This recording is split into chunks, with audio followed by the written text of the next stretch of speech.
दोस्तों अभी आप जिन हथियारों को अपने स्क्रीन पर देख पा रहे हैं ये कोई विदेशी हथियार नहीं बल्कि भारत के मेड इन इंडिया हथियार हैं। और इस पूरी लिस्ट में आपको एक फाइटर जेट इंजन भी देखने को मिलेगा जो है भारत का made in India Kaveri engine. अब हम इन हथियारों की बात इसलिए कर पा रहे हैं क्योंकि रिसेंटली बेंगलोर के अंदर 7th इंडिया मैन्युफैक्चरिंग शो किया गया जिसमें भारत की डिफेंस एंड एरोस्पेस सेक्टर की जितनी भी उपलब्धियां हैं वो दुनिया के सामने रखी गई। इस शो के दौरान DRDO, हिंदुस्तान एरोनॉटिक्स लिमिटेड और भारत की जितनी भी PSUs हैं उन्होंने अपने हथियारों के साथ साथ अपने टूल्स और तमाम टेक्नोलॉजीज रखी दुनिया के सामने ताकि बताया जा सके कि आत्मनिर्भर भारत आखिर किस तरीके से काम कर रहा है। और वाकई जो हथियार जो टेक्नोलॉजीज देखने को मिली हैं ये सुनकर के आप भी हैरान हो जाएंगे। और ये हमारी जिम्मेदारी है कि देश के अंदर किस तरीके से हथियारों पर काम किया जा रहा है आप तक सही इन्फॉर्मेशन लाई जाए। जानते हैं सारी डिटेल्स। यदि आपको हमारा काम पसंद आए वीडियो को लाइक, चैनल को सब्सक्राइब जरूर कीजिएगा क्योंकि आपका ये छोटा सा काम आप तक ये जरूरी खबरें लाने में हमारी बड़ी मदद करता है। तो सबसे पहले और सबसे इंपॉर्टेंट हथियार की बात की जाए तो वो है भारत का कावेरी जेट इंजन। और यही वो इंजन है जिसके दम पर भारत विदेशी निर्भरता को खत्म कर सकता है। वो कैसे जानते हैं आगे। उससे पहले कावेरी इंजन की डिटेल्स आपको बताते हैं। तो कावेरी इंजन DRDO के अंदर आने वाली GTR यानी कि गैस टरबाइन रिसर्च एस्टेब्लिशमेंट एक साथ मिलकर के काम कर रहे हैं ताकि जल्द से जल्द भारत के कावेरी इंजन को तैयार किया जा सके और विदेशी निर्भरता पूरी तरीके से खत्म हो जाए। अगर इसकी टेक्निकल डिटेल्स आपको बताएं तो कावेरी इंजन का थ्रस्ट वर्तमान समय में 49 to 51 kg थ्रस्ट जनरेट कर सकता है जिसे हम आसानी से किसी भी UAV यानी कि अनमैन्ड एरियल व्हीकल के अंदर इंस्टॉल कर सकते हैं। और स्पेशली जो भारत ने देसी घातक बनाकर के तैयार किया है ये इंजन इसके लिए बिल्कुल परफेक्ट है। यानी कि अगर भारत को UAVs तैयार करने हैं तो हम कावेरी इंजन से काम चला सकते हैं क्योंकि इसके सारे test and trials Bharat complete कर चुका है। और सिर्फ ट्रायल्स हमने इंडिया में नहीं बल्कि रशिया में कुछ एडवांस विमान हैं जिनमें 4 जेट इंजन लगाए जाते हैं और भारत ने अपने इंजन को रशिया भेजा। उस विमान में से 3 इंजन रशिया के थे, 1 इंजन भारत का कावेरी लगाया गया और उसका परीक्षण एक लंबे समय तक चला है। कुछ महीनों में देखा जाए तो परीक्षण अभी भी कंटिन्यू है और कुछ ट्रायल्स भारत के अंदर किए गए जिसके बाद 49 to 51 किलो न्यूटन का थ्रस्ट आसानी से कावेरी जनरेट कर पा रहा है और UAVs के लिए बिल्कुल फिट है। बट हम इसे इंक्रीज कर रहे हैं और अब इसके बेटर परफॉर्मेंस के लिए after burn thrust 73 to 75 kilo Newton तक ले जाना चाहते हैं। यानी कि इजीली जितने भी हल्के लड़ाकू विमान है स्पेशली तेजस इन तक की रेंज को इसे पहुंचाया जा सके। और मे भी इसके थ्रस्ट को और ज्यादा बढ़ा करके 100 किलो न्यूटन तक किया जाता है तो डेफिनेटली हम इसे अपने एमका के अंदर इस्तेमाल कर पाएंगे। लगातार इस पर काम जारी है। जब हम 51 किलो न्यूटन तक पहुंच सकते हैं तो डेफिनेटली 100 किलो न्यूटन तक पहुंचने में ज्यादा समय नहीं लगेगा। और भारत का कावेरी इंजन भारत के लिए जरूरी इसलिए भी है क्योंकि भारत को जब भी इंजन की डील किसी भी देश के साथ करनी होती है तब भारत को कॉम्प्रोमाइज करना पड़ता है। फिर चाहे वो पुराना दोस्त ब्रिटेन हो, फ्रांस हो, रशिया हो या फिर अमेरिका के केस की बात की जाए तो भारत ने तेजस MK1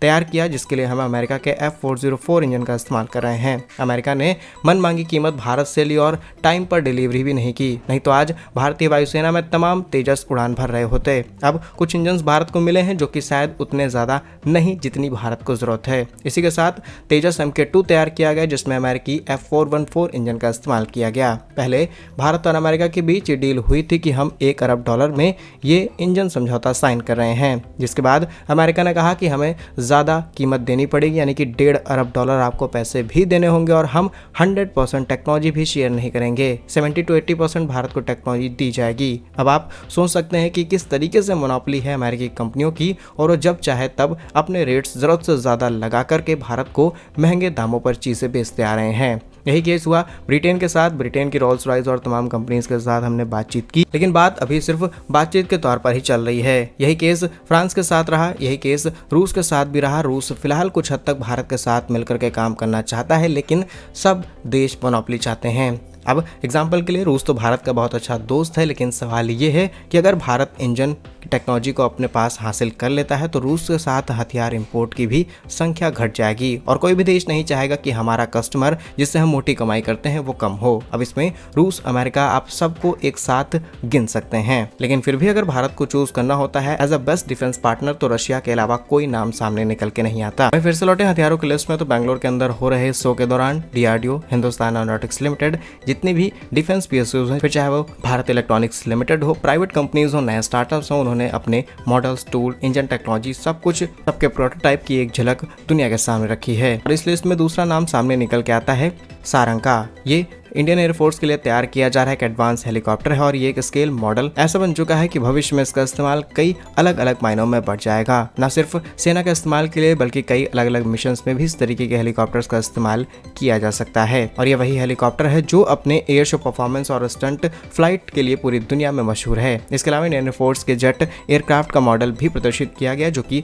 भारत की एविएशन क्षमता और आने वाले जनरेशन फाइटर जेट झलक को दिखा रहा है। इंडस्ट्री एक्सपर्ट्स के मुताबिक इस बार का शो पूरी तरीके से फ्यूचर रेडी मैन्युफैक्चरिंग फ्रंटलाइज रहा, जिसमें AI बेस्ड 3D मॉडल और 3D प्रिंटिंग जैसे तमाम टेक्नोलॉजीज को भी एड ऑन किया गया है। इस लिस्ट में तीसरा हथियार देखने को मिला मार्क 39 मॉडल, जिसे कुछ इंजीनियर स्टूडेंट्स ने बना करके तैयार किया है और इस पर भी एक्सपर्ट्स का ध्यान गया है। यह मॉडल भारत की मैन्युफैक्चरिंग इनोवेशन और एडवांस डिजाइन कैपेबिलिटी का सबूत देता है। इसी के साथ 3D manufacturing, CNC tools, high precision component जैसी तकनीकें की भी डेमोज सामने आए हैं। मार्क 39 की ही बात कर ली जाए तो तरीके का हथियार है जो कि मोबाइल हथियार है, कहीं पर भी आसानी से डिप्लॉय किया जा सकता है। हवा में उड़ रहे किसी भी छोटे हथियार को आसानी से निशाना बनाया जा सकता है और अगर कम दूरी पर उड़ रहा कोई विमान है तब भी उसे आसानी से चोट पहुंचाई जा सकती है। इसी के साथ अगला हथियार ब्रह्मोस मिसाइल देखने को मिला, जहां पर ब्रह्मोस भी आज अपनी स्पीड और अपनी परफॉर्मेंस के चलते पूरी दुनिया में फेमस है। और आप देख भी पा रहे होंगे लगातार दुनिया के कई देश भारत के इस हथियार को खरीदने में काफी ज्यादा इंटरेस्टेड है और लगभग 10 से 11 ऐसे देश हो चुके हैं जो कि जल्दी भारत की ब्रह्मोस खरीदना चाहते हैं। करंटली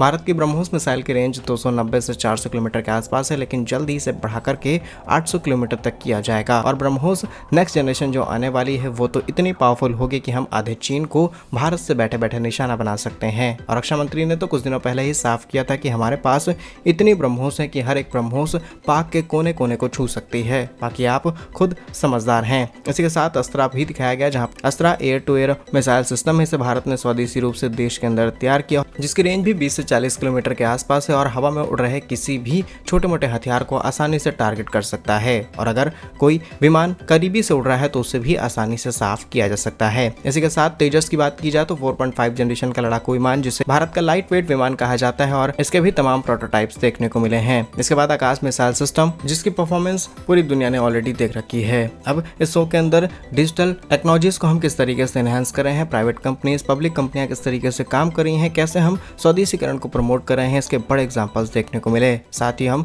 CNC मशीन, टूलिंग, तमाम तरीके के कंपोनेंट जिनको एक्सपोर्ट करने के मामले में भारत टॉप पोजीशन पर आता है और आज इंडिया लगभग 100 ऐसे देश है जिनको छोटे बड़े हथियार एक्सपोर्ट करता है। रोबोटिक्स, ऑटोमेशन, ग्रीन मैन्युफैक्चरिंग, इन सभी विषयों पर जोर दिया गया है और भारत का रक्षा निर्यात भी लगातार बढ़ता चला जा रहा है, जो कि लास्ट फाइनेंशियल ईयर में लगभग 20,000 करोड़ रुपए के आंकड़े को पार कर चुका है। और पिछले 10 वर्षों में कंपेयर किया जाए तो दैट इज 34 टाइम्स हाई और 2029 तक लगभग 50,000 करोड़ का हम टारगेट लेकर के चले हैं, that is equivalent to $5.9 billion. इन सभी हथियारों को बनाने वाली कंपनी के लिए कमेंट बॉक्स में जय हिंद जरूर लिखिएगा। भारत के ऐसे ही वीडियोस पाने के लिए वीडियो को लाइक, चैनल को सब्सक्राइब जरूर कीजिए। वंदे मातरम, भारत माता की जय।